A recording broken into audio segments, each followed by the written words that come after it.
You can't, like I said, you can't write a crisis out. You can't just say, hey, I'm going to go on vacation until this blows over. This is going to take everything from everybody to make sure the organization survives.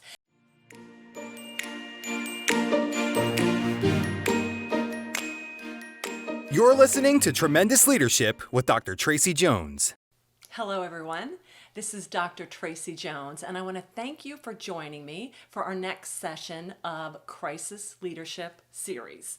And today I want to share with you the difference between normal operations and leadership when you're under fire. Okay, or in a crisis, because a crisis is a really unique thing. I want to talk about the differences in that.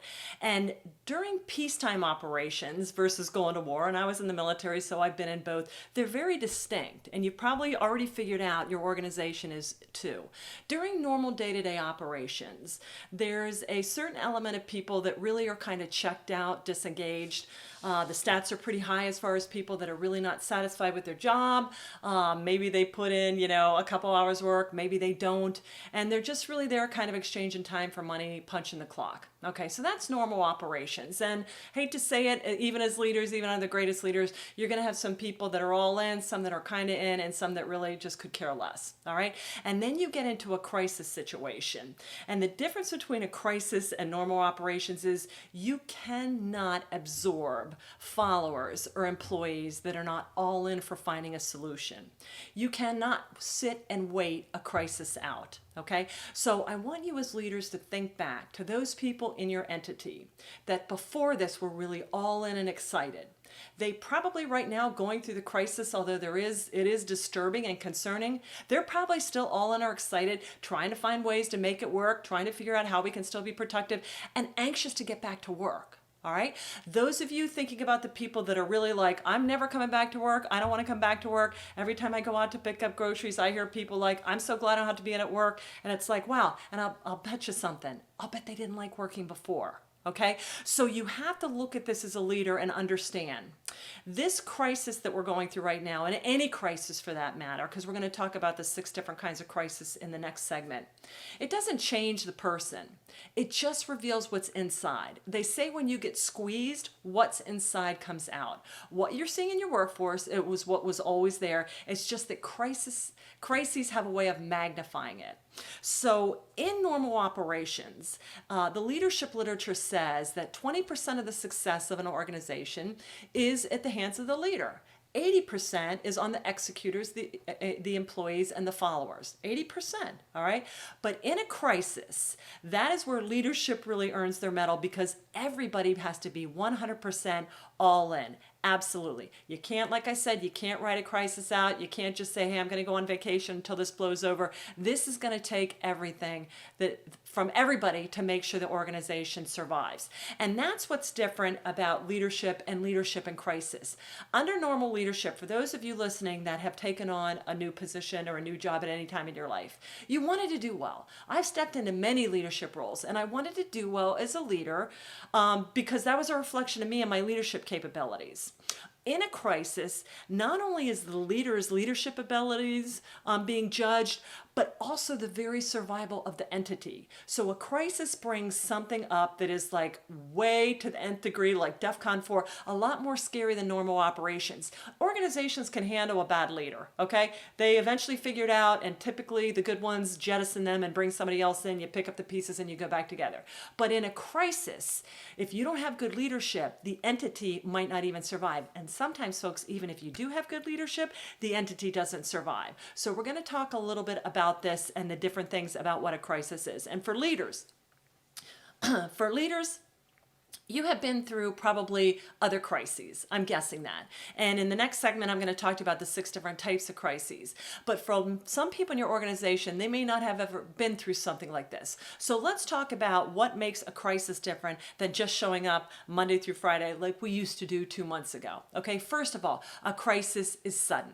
It happens quickly. Okay, I mean, I can remember when we got the notes over the phone, shelter in place, this is what's going on. And it was like, whoa, holy cow. It happens pretty quickly. All right. Number 2, it is really unexpected. Okay. Now, some people may sit there and say, oh, we should have seen it coming. That's crap. Do not second guess leaders, okay? They did the best that they could do with the information that they were given. We're going to talk a little bit about that in the ones that follow on about the leader as a sense maker. But the thing about a crisis is at any moment, the context is completely and radically changing. So people want to sit there and play armchair quarterback. Tell them, thank you, but be quiet, okay? You're not helping anything. We have to deal with today, and you know what? 10 minutes from now, it may be completely different, all right? So what we need to do is realize that it's sudden and it's largely unexpected. So all you can do is the best that you can do.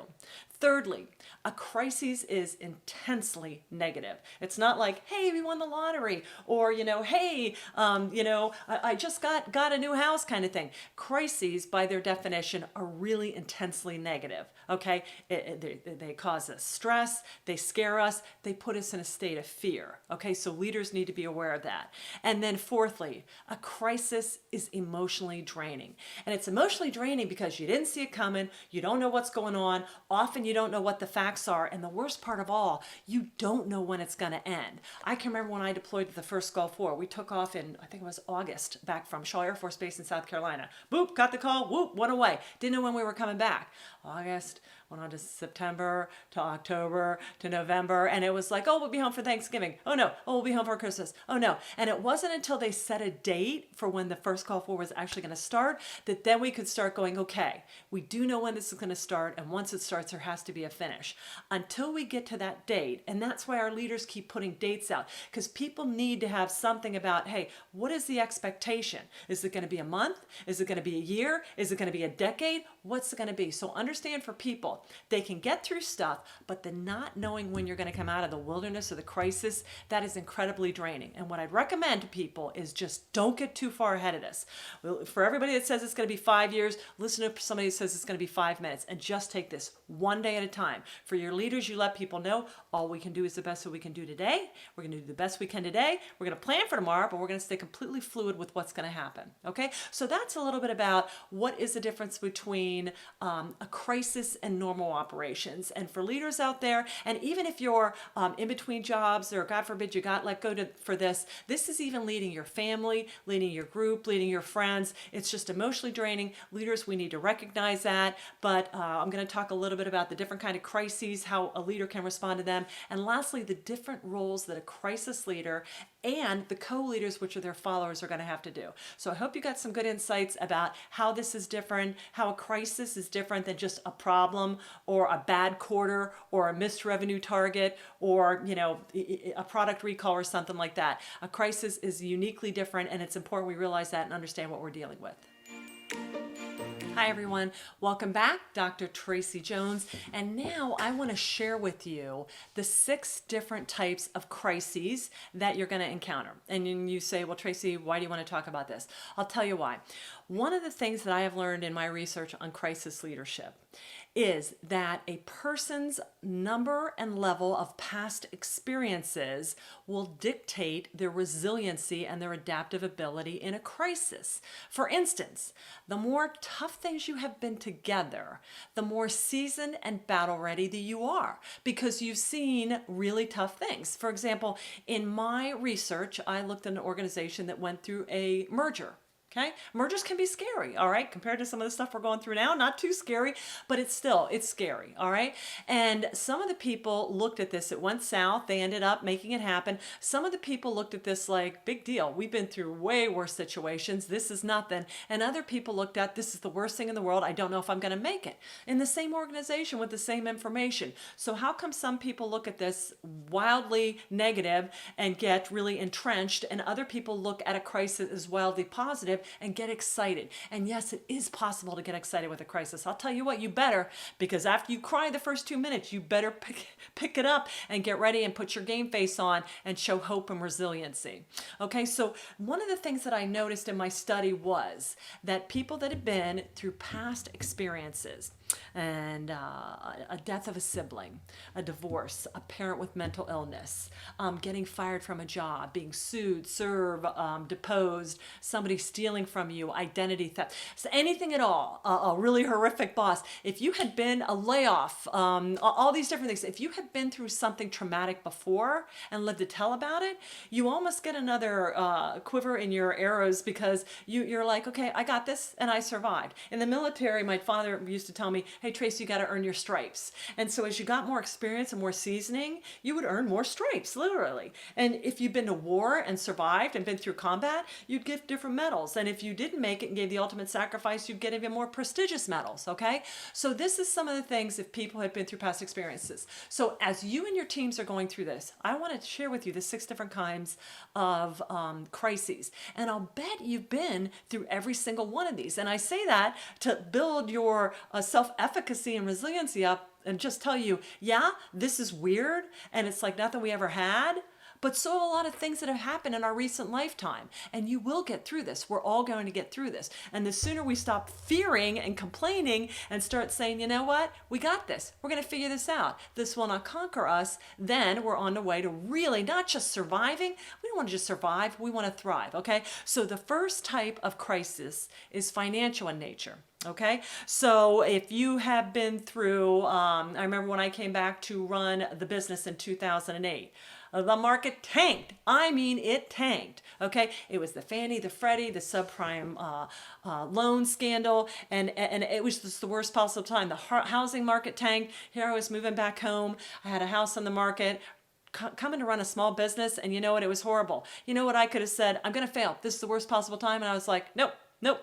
That way, if I do fail, nobody will expect it because no one will blame me because, it wasn't, it was a really tough situation. And, maybe you guys, if any of you have an identity theft or credit card theft or anything like that. So my little sister had somebody take her tax refund. You have been through a financial crisis. It's scary and you have to work through it. You have to claim your name back. You have to get your money back.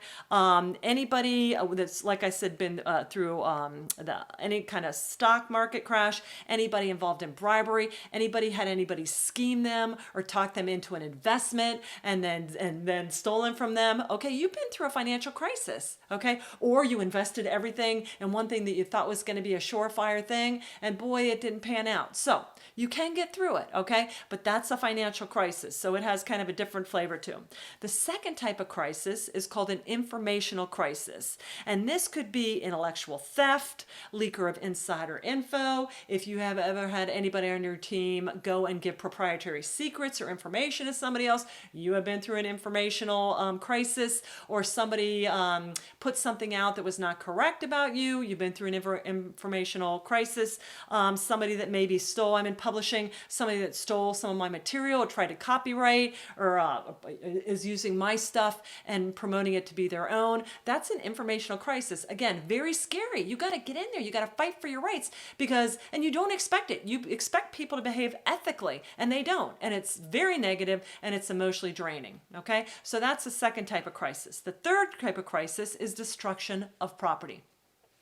This could be a hurricane. I can remember like I said, when I was back at Shaw Air Force Base back in the late 80s, we had Hurricane Hugo, and I was like, oh, how bad can a hurricane be? Oh, I will never, ever not evacuate after a natural disaster. Or we had Hurricane Agnes here in South Central PA back in 72. So it is a destruction of property. It could be a fire. It could be a gas line. It could be a tornado. These are things that could be, just anything go on, sabotage, where what you're living in is destroyed. A sinkhole. I'm in Pennsylvania. There's sinkholes and stuff like that. So anything bad that's ever happened to your property, stolen, theft, fire, vandalism, that is a crisis, okay? It's sudden, it's unexpected, it's really negative, it's emotionally draining. Then you got to deal with the insurance companies with all that. So that's the third type. Probably most of you have all been through something of that effect too.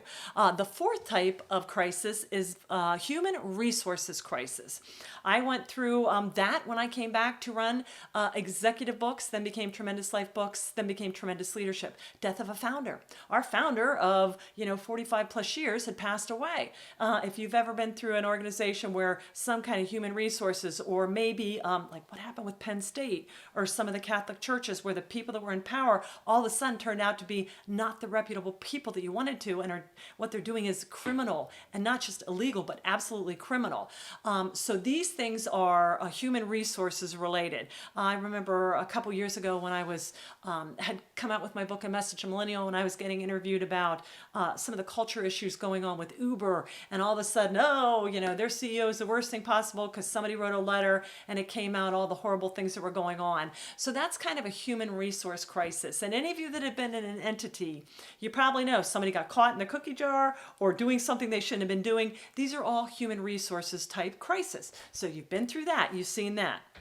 The next type of crisis is a reputational crisis. And again, this is where you may have a product failure, or somebody may accuse you of doing something and try and tarnish your reputation.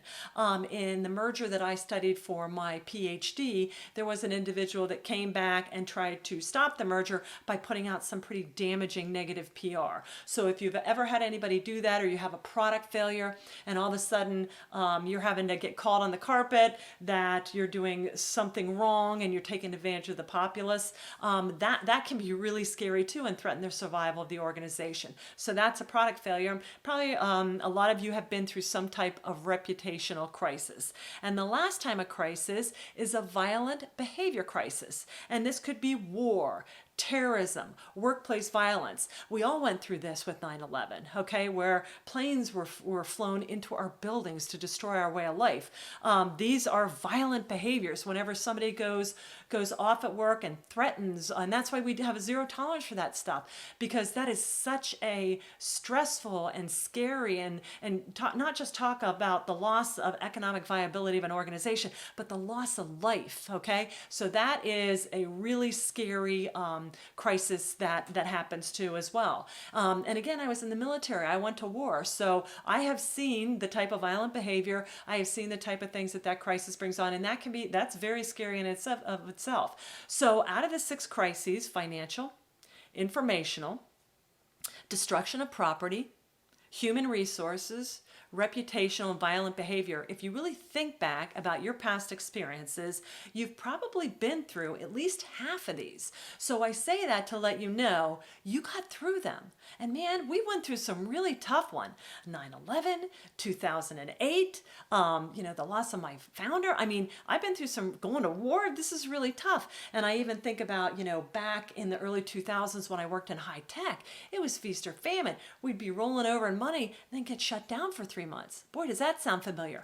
So it doesn't make it any easier, but what it does is it makes you less prone to panic and fear. So for you leaders out there and for the followers, if you have been through something like this and you have this intrinsic resiliency, why do you have it? Because you've survived it before, and you probably learned some tools to succeed. And you've also probably learned that the worst thing you can do is stress and ruminate and operate out of fear. I don't care how scary this all is. If you operate out of fear, that's going to make it exponentially work, because getting out of a crisis is the antithesis of dealing with fear. It's taking that obstacle and seeing it as an opportunity, okay? So it's time for everybody to come to the table, and those that really are seasoned in dealing with tough stuff, and you probably got a lot of people out there that are, need to come alongside the ones that are more inexperienced or fearful, and just let them know, hey, we got this. Come on alongside, and if you can't cope with it, we're going to have to do something about that, because everybody out there, for leaders, every individual has their level of how much distress that they can handle. And so we as leaders, even though we're at the top, probably because we have been in the pressure cooker before, and pressure, I eat nails for breakfast kind of thing. I can handle pressure. It's just really important that you do monitor the distress of everybody in your organization, but you can't go around and babysit everybody and do these conference calls with everybody, because you've got to find the next place you're going to land the plane, okay? But what you do is you find the people that have been through it, ask them to come alongside to check in on people, okay? And take those followers and bring them up to the co-leaders, and let the real resilient ones help build the message of positivity. So I hope you enjoyed hearing about the 6 different kinds of crises. I hope this built to you that, you're way more seasoned in dealing with the unexpected, scary, negative, and emotionally draining things than you thought. So let's soldier on, okay? We're in this together. And the next little series that I want to talk about in the Crisis Leadership series is about the 3 different roles that you as a leader are going to get the opportunity to step into, and which one is going to be right depending on the situation. So thanks much. Press on. Thank you for listening to Tremendous Leadership with Dr. Tracey Jones. Find out more about Dr. Jones at www.tremendousleadership.com. If you've been ignited by something you heard in this episode, let us know by leaving a review for Tremendous Leadership wherever you listen to podcasts, or by sending us a message through www.tremendousleadership.com.